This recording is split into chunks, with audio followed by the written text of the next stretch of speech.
Hello, my friends. Happy Tuesday. Whew, wet hair, don't care.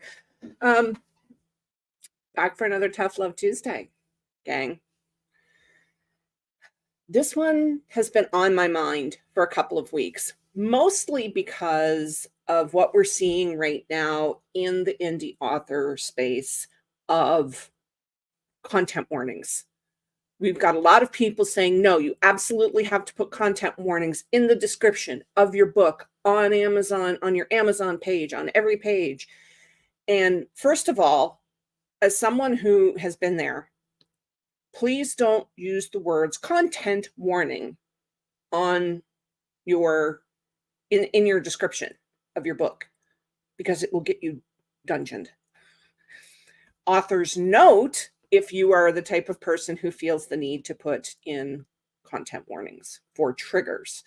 Now, that also holds that a lot of people, if you don't put in the right content warning, then they get all offended. For example, I had a really bad review on one of my books from somebody who read the description, purchased the book, read the whole thing, and then left me a bad review because it had gay sex in it. It was gay erotica. But I didn't put in a content warning that there would be on the page sex. How am I responsible for that? It was there in the description, right? So this leads right into my topic for today. People, the public in general, other people are not responsible for your triggers. The responsibility for your triggers stops right here with you. Now, as I said down here in the description, I was diagnosed with post-traumatic stress disorder 15 years ago. And I had a lot of triggers at the beginning of my journey back to somewhat stable mental health. I had a lot of triggers. One trigger I have talked about before here is the trigger of going shopping for groceries, like physically going into the store. So that was something that caused me an insane amount of anxiety well before the pandemic. I mean, I'm talking a decade ago. I still couldn't walk into the grocery store and shop for my own groceries without severe anxiety, sometimes to the point where I was having to abandon my cart and walk out of the store. So, whose fault was that? Yes, I can blame my ex for that. Sure, I can, because it's her fault. But whose responsibility does it now become now that she is gone and I am in therapy? My responsibility. My responsibility to take care of my own triggers, to identify them, to have the tools to get me through to the other side of whatever reaction that trigger causes. What I'm seeing, especially in the writer community, is people expecting authors to be responsible for their triggers. I can't possibly list every single trigger that every single person who might pick up my books are going to have. I have decided now, and this is me personally, that for my new series, for the Hellscape Saga, there will be content warnings. However, they will not show up in the front pages of the book. They will not show up in the description. They will show up on the website for the series. There'll be a note in the front of the book, maybe in the description on Amazon to go check out the website. Well, Amazon doesn't really like that. So, but you see what I mean? I'm not responsible if somebody picks up my book and because in book one, there is a mention, just a mention of child abuse. If that triggers somebody with past trauma, I absolutely have empathy for them. I feel sorry for them. I hope they're getting the help they need. But I am not responsible for their reaction to reading that. They are. Because chances are they're a whole adult. And chances are, if the trauma is that bad that they're still having triggers, like they're still getting triggered, they're in therapy. I hope they're in therapy. You all know how I feel about therapy. But I'm not responsible for their reaction. I'm not responsible to avoid the trigger, right? I'm not responsible for gatekeeping my own work because somebody might get triggered. I'm not going to do that. I don't know anybody else who does it. Stephen King doesn't do it. Tolkien never did it. You know what I mean? This is it. We are not responsible for other people's triggers. You are responsible for your own. It is up to you to do the work that you need to do so that the triggers don't happen, or yes, they're happening, but your reaction kind of is maybe low grade anxiety. I still get low grade anxiety when I walk into the grocery store every time. And it is not up to anybody else to handle my anxiety for me when I have to go into the grocery store. It's up to me to make sure I have my loops with me so I can put them in so I'm not hearing all of this noise. It's up to me if I am having a really bad day and I had to go to the grocery store to be listening to music the second I walk, or before even I walk in through the doors, right? To have headphones on, to do all of the work before I have to go in there. That's my responsibility. It's nobody else's. It's not even the responsibility of the person who gave me that anxiety, the situation, because it wasn't really the person, it was the situation, okay? Right? You didn't give them the trauma, you didn't intentionally attack them, and if they can't be accountable, that's not on you. I love that, Cami. I love that, because this is the thing. There was a really big discussion about this in one of the groups that I belong to on Facebook, and people were actually coming across like that. People were actually like, I know you're going to be responsible. It's up to you to put all of these trigger warnings in. It's not. It's not. It's up to you to stop reading, put the book down if it's making you uncomfortable. I didn't even know I had triggers. I mean, I knew about the grocery stores and all of these like triggers of places, but triggers that didn't have something physical attached to them, I didn't even know that I had them until, what was it, 6 or 7 years ago, when I started taking my child in youth care course. And I was sitting at home studying, and I opened up to a new chapter in the textbook we were using, and it was talking about blended families. And then all of a sudden, I felt like there was a horse sitting on my chest. I didn't even know what was happening. I'm like, why am I having an anxiety attack right now? I'm just sitting here studying. I love to study. What? I didn't connect the dots. The next morning, I went to class and I spoke to my professor, and she started to laugh, and she's like, girl, you've been triggered. And I'm like, what are you even talking about? And she explained it to me, and it wasn't something that had come up in my therapy, because we were working on getting me in and out of the grocery store without, leaving my groceries there. So it's not anyone's responsibility but yours. See, I agree with you 100%, Tessa. And you had mentioned before that you were thinking that you weren't going to publish your memoir because of the reactions from your family. Well, you're not responsible for that.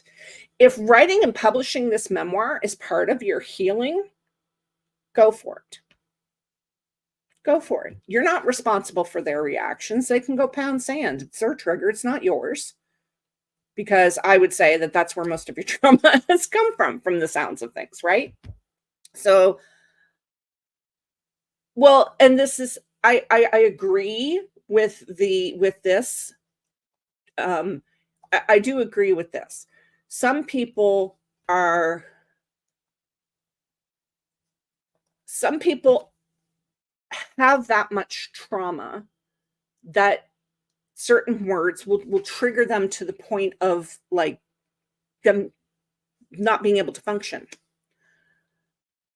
But that's on them to get the help they need so that doesn't happen.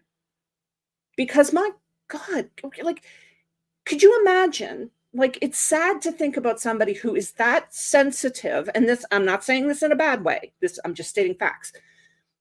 Imagine being so sensitive to like that word that hearing it would trigger such a reaction in you. I personally would not even be able to leave the house. I wouldn't be able to talk to people online even if I was that sensitive. And the sensitivity stays there until you get help and do the freaking work. This is the biggest problem I'm finding, is that people they want to be accommodated, but then they don't want to do the work so that eventually they don't need the accommodation, right? And see, this is it, Tessa. I mean, I've been in therapy now for 15 years, solid. And I will probably be. I need it. Not everybody needs it, but if you've got triggers, if you're having that reaction where somebody can't say a certain word without you freaking out, then you need help. And it's up to you as an adult, as the person with the trigger, to go get that help. Nobody's coming to save you. You've heard that recurring theme here. Nobody is coming to save you. Nobody's going to do it for you. It's tough. It's hard. It sucks. But it's your responsibility. Stop putting it on other people. Don't even be putting it on the people who gave it to you. Because you know what? First of all, they're not going to own up to it. 99% of the time, they're not going to own up to it. But it's not their responsibility anymore. Now it's yours. It's yours. You own it. They don't have the trigger. You do. Just because they gave it to you does not mean they have to fix it for you. And they can't fix it for you. It's not like they can wave them, even if they're sorry that they gave it to you. If they're genuinely sorry for what they did, they can't wave a magic wand and fix you. You still have to you still have to learn to rewire your brain. Because for a lot of people, trauma comes from your early childhood, in those formative years between the ages of 7 and 10, and it wires your brain to have that trigger. You have to learn to rewire your brain. This is why I love exposure therapy so much, because it's painful. God knows it's painful. It's anxiety inducing. But for me personally, it's the quickest way for me to rewire my brain. If I am having anxiety about something, I need to face that thing head on and do it. I had to go to the grocery store. When I first started being able to go back into the grocery store, I brought a friend with me. They shopped with me. The first time I went, they couldn't even speak to me, because if they spoke, I would just flip right, like lose my crap. But eventually, the exposure therapy started to work, and I was able to get in there, get my own groceries, check out, put everything in my car, drive home, and put it away. Still feeling the anxiety, but not losing my gears. Okay. Oh, Cammie, sweetheart. See, this is it. But that's up to you, right? And that's up to you to make people aware, like to make your mom aware. And yeah, I mean, so if she's upset, then she needs to work on it, right? She needs to work on it. But, and that's the thing, Tessa. Yeah, 100% understand where you're coming from there. But it's up to you to heal yourself from that, because they'll never own up to it. They never do. So what? Move on, right? At least that's the way I look at it. I'm like, okay, that's called so what? It happened, it's done, it's over. Now what do I need to do to get myself back? Right? But the big thing is owning your triggers. Own them. They are part of you. My triggers, though a lot fewer than they were even 5 years ago, are as much part of me as my bad eyesight, my curly hair. Okay? I own them. I do not try to make them anyone else's responsibility. Okay? I want you guys to take a step back. Think about your triggers. Think about your reactions to the triggers. And really look at, are you doing the work to alleviate your reaction? And 2, are you putting it on someone else? Are you making your reaction someone else's responsibility? Now, caveat here. If you're in a relationship with someone who knows you have this trigger, like let's just Cammie's mom and the cake. She told her mother, I can't even look at a cake, Mom, because this thing happened. Now, if her mom continued to give her cakes, then that's a problem. And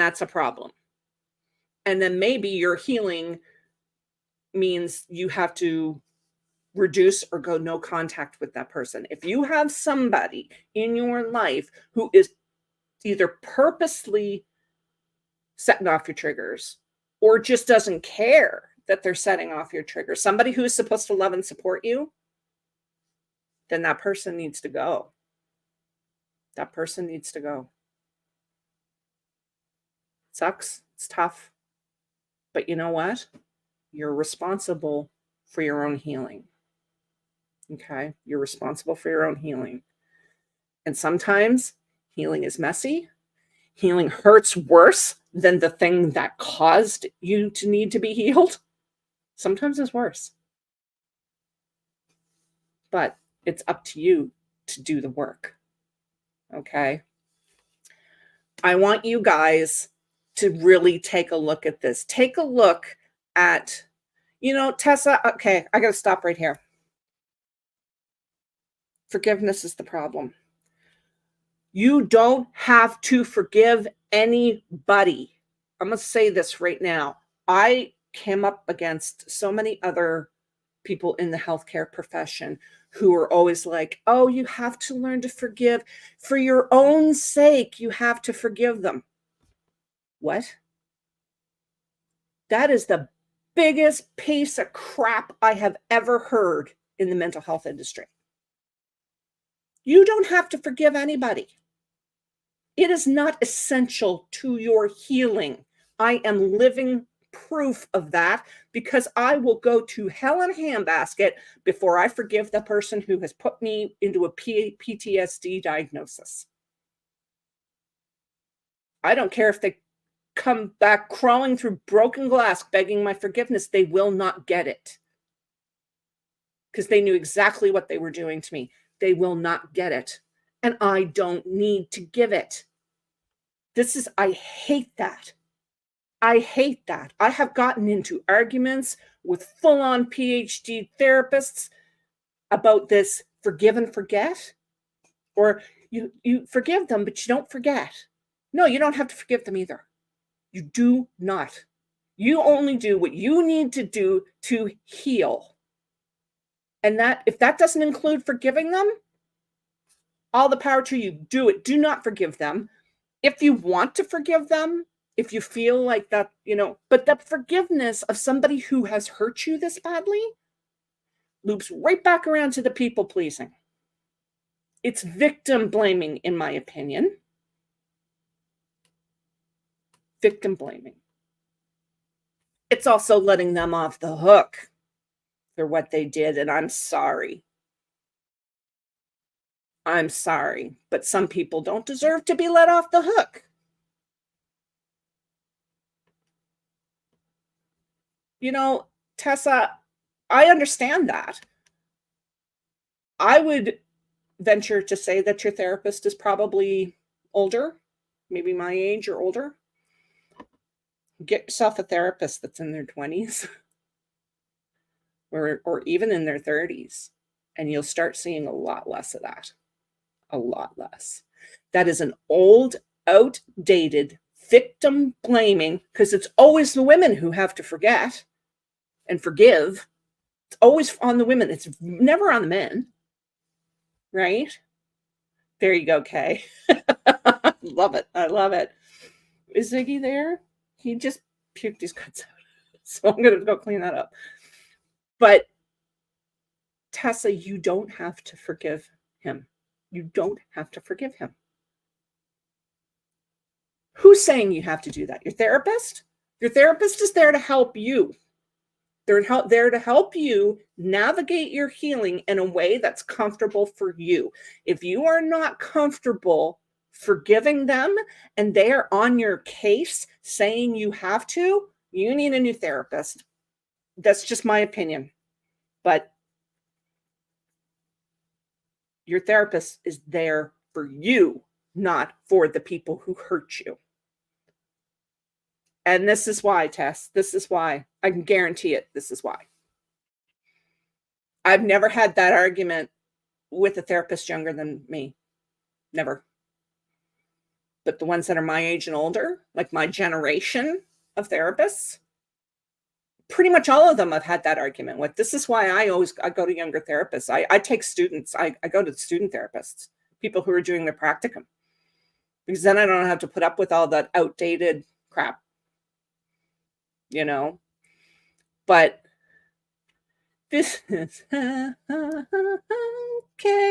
Okay, you've got it. You've got it. You don't have to do anything. What is it that I always say? You're a whole ass adult. You get to decide what your healing looks like. Nobody else does. Not your ex, not your therapist, not your family. You. This is why you're seeing so many young people go no contact with their families right now, in like this new generation. And everybody's like, oh God, they're all going okay. Yeah, because you're all a bunch of jerks telling them they have to forgive you for being horrible parents or whatever and not taking responsibility for your actions. They're allowed to do that. That's how they're going to heal. That's how they're going to heal. Do not forgive these people who have caused you to have these triggers if you're not comfortable doing so. I'm telling you, this is it. You have nailed it. Everybody read this comment. There are people I will never forgive for what they put me through, but I refuse to let what they did paralyze me. You've got it, KL. You've got it. And that will be a good segue into next week's talk, because we're going to talk about the other side of triggers next week. Guys, remember, guys, gals, and pals, remember, your healing is about you, not about anyone else. No one gets to tell you how to live your life. You're a whole ass adult. No one, especially you, Tessa. You're a whole ass adult. No one gets to tell you how to live your life, how to heal your wounds, how to resolve your triggers. No one gets to tell you how to live. No one. Let that sink in. Let that sink in. Do the work, right? always do the work. I love you guys so much. You're all awesome. You're all awesome. Thank you so much for being here. And Tessa, it was nice to see you here live. I'm so glad you could make it. I will be back next Tuesday, and we are going to talk about the other side of triggers and what to do about them. Remember, I'm not a therapist. I'm just someone who has been there. I will talk to you on Tuesday next week. Love you to bits.